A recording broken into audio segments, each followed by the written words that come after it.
tellement ils sont un spirituellement, liés dans l'esprit, que ça commence à se ressentir dans le physique. Ils commencent à se ressembler. Ils ont une certaine ressemblance physique qui commence à apparaître. C'est parce qu'ils ont commencé à former une seule chair.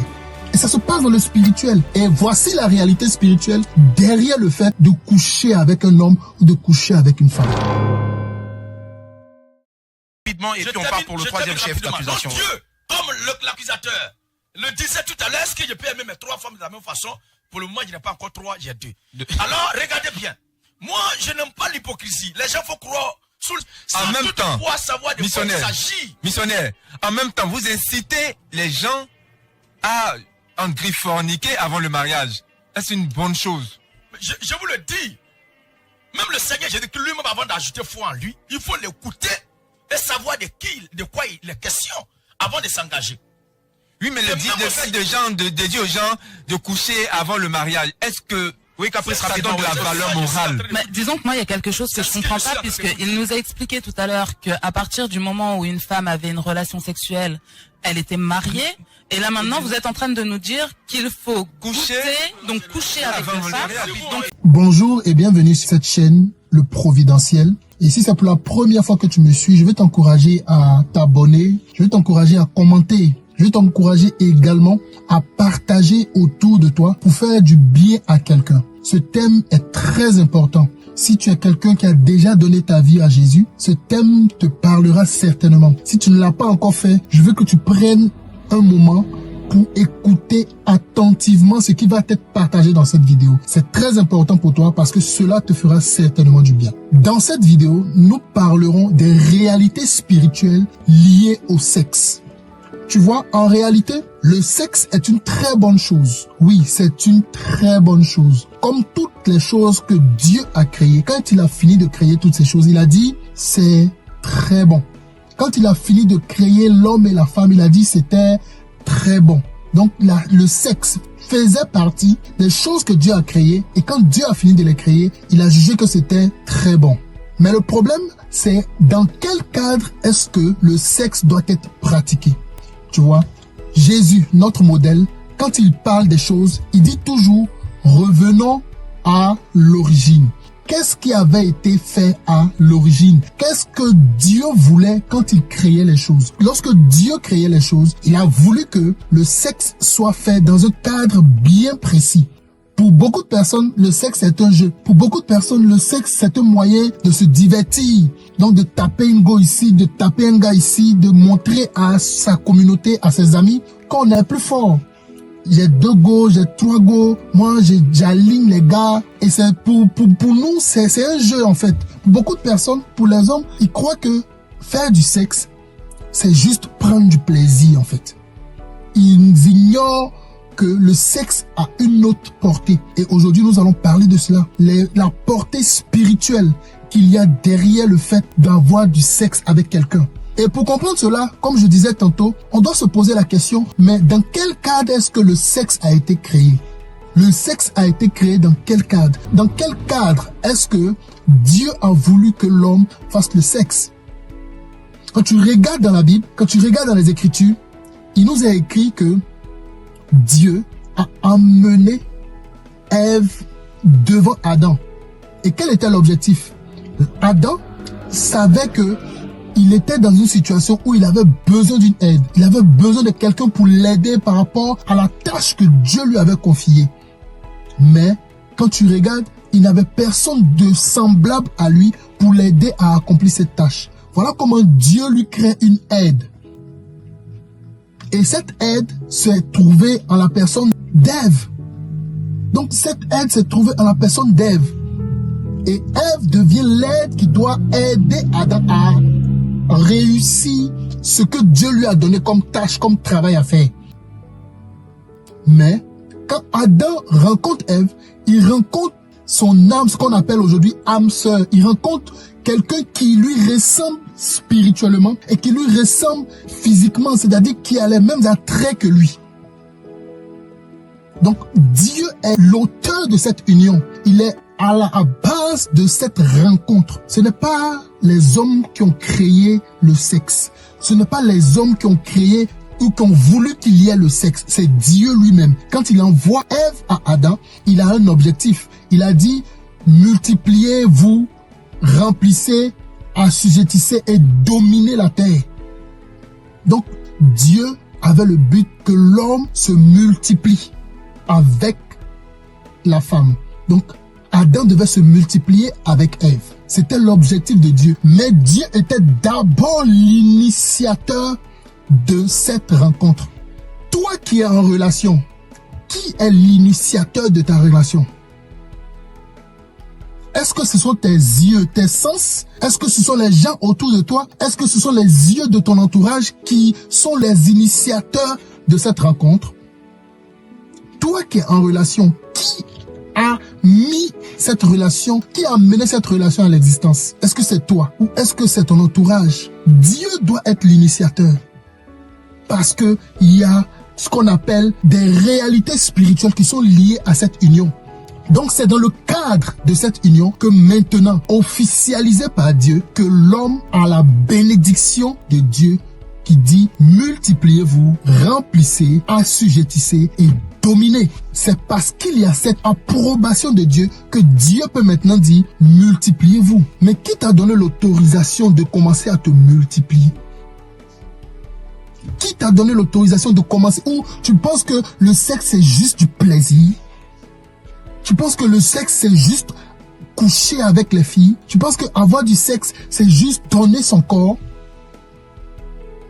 Non, ce n'est pas cela. Parce que le sexe a des réalités spirituelles. Et nous allons parler de cela dans cette vidéo. Aujourd'hui, je vois plusieurs... ça fait même pas aujourd'hui, ça date des années. Je veux dire, vous connaissez un peu, j'ai mis la vidéo, vous avez vu un peu Gédéon de Tchétchouva et tous ses compères qui parlent beaucoup du goûter voir. Goûtez voir, mais ce qui vous oublie de vous dire, c'est qu'il y a une super chérie derrière cette affaire de goûter voir. Ils ne vous parlent pas des réalités spirituelles liées au sexe.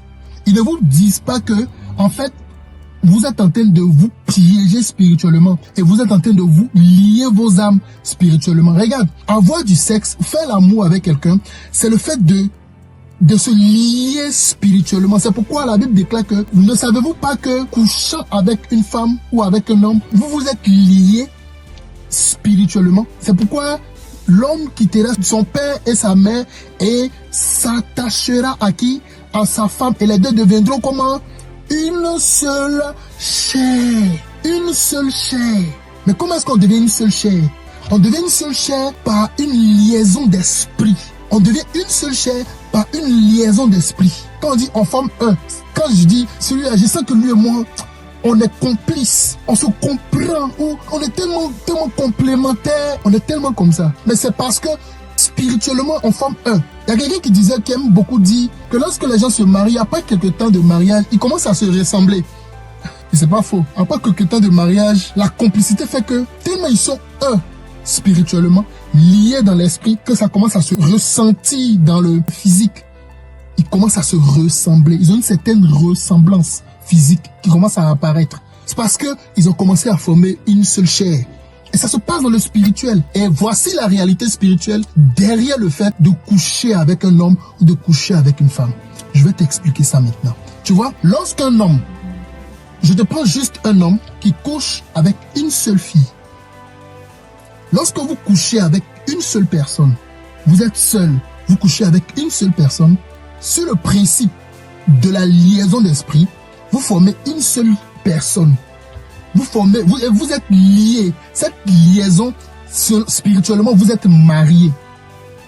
Quand tu couches avec quelqu'un, tu es marié avec la personne devant Dieu. Tu savais pas ça, hein? D'accord. Quand tu couches avec une personne, tu es marié devant Dieu avec cette personne. Voilà comment beaucoup de personnes ont beaucoup de femmes et de maris. Et la parole déclare que aucun adultère n'héritera le royaume des cieux. Ça veut dire quoi? Quelqu'un qui a couché avec une personne ici, spirituellement il est marié.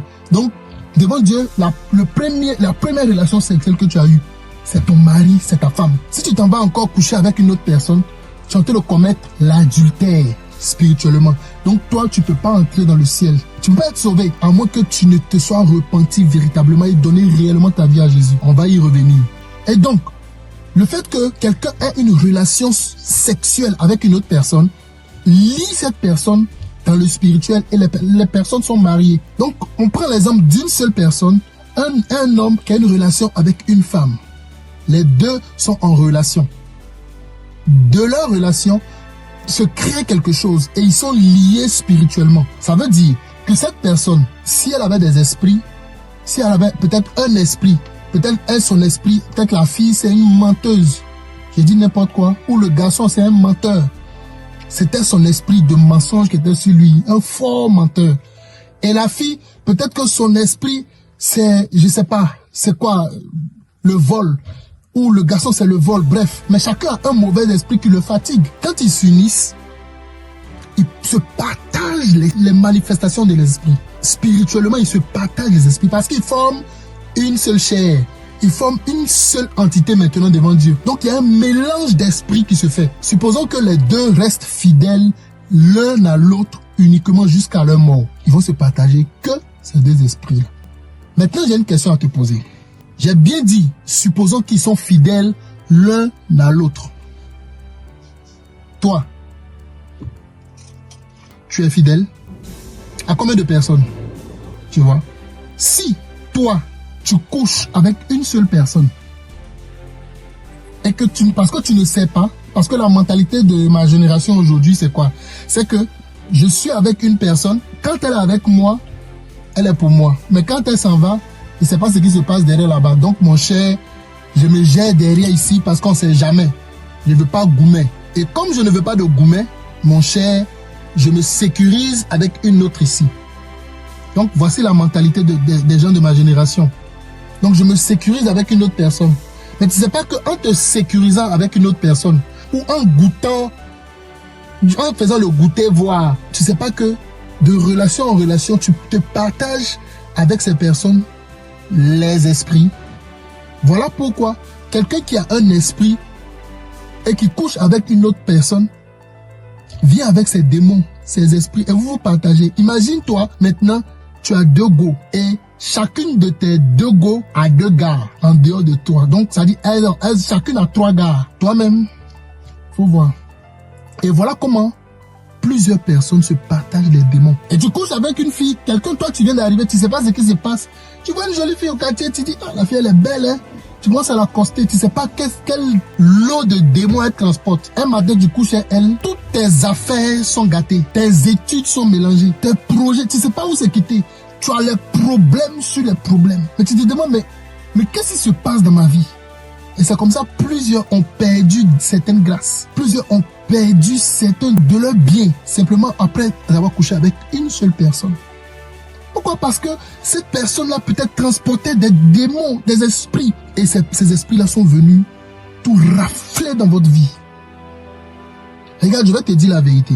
Si tu as déjà traversé ce genre de choses, ce n'est pas encore fini. Il y a de l'espoir pour toi.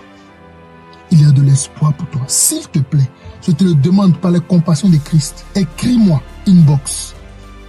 Si tu traverses ça, écris-moi inbox. Je crois que j'ai cru à un Dieu qui a la capacité de restaurer. Si toi également, tu as été avec les hommes et on t'a toujours abandonné parce qu'on t'a goûté voir. En toi, c'est toujours on a goûté. Tu as cru à quelqu'un et il t'a abandonné. À cause de ça, tu ne crois même plus que Dieu puisse faire quelque chose pour toi. Dieu est le même hier, aujourd'hui et éternellement. Écris-moi également. Ou écris, mais laisse un commentaire.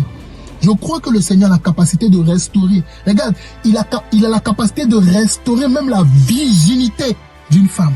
Il l'a déjà fait. Alors, n'hésite pas à écrire, n'hésite pas à partager, à commenter cela. Et sors de cette affaire de goûter voir. Toi qui penses que tu es en train de goûter voir, tu as réussi. Aujourd'hui, tu goûtes une fille ici. Tu vois que c'est pas ta pointure d'après toi. Tu vas sur l'autre, tu goûtes là-bas. C'est pas ta pointure. Tu sais pas que tu es en train de te trimballer des esprits. Tu penses que cette histoire de goûter voir est simple. Voici la super chérie derrière l'affaire de goûter voir. Que le Seigneur te bénisse. Et si tu n'as pas encore fait la paix avec Christ, je t'invite à faire la paix avec Jésus. Il a la capacité de te restaurer. Il a la capacité de te sauver. Il a la capacité de te bénir au-delà même de ce que tu peux imaginer. Que le Seigneur te bénisse. On se dit à très bientôt sur YouTube. Shalom.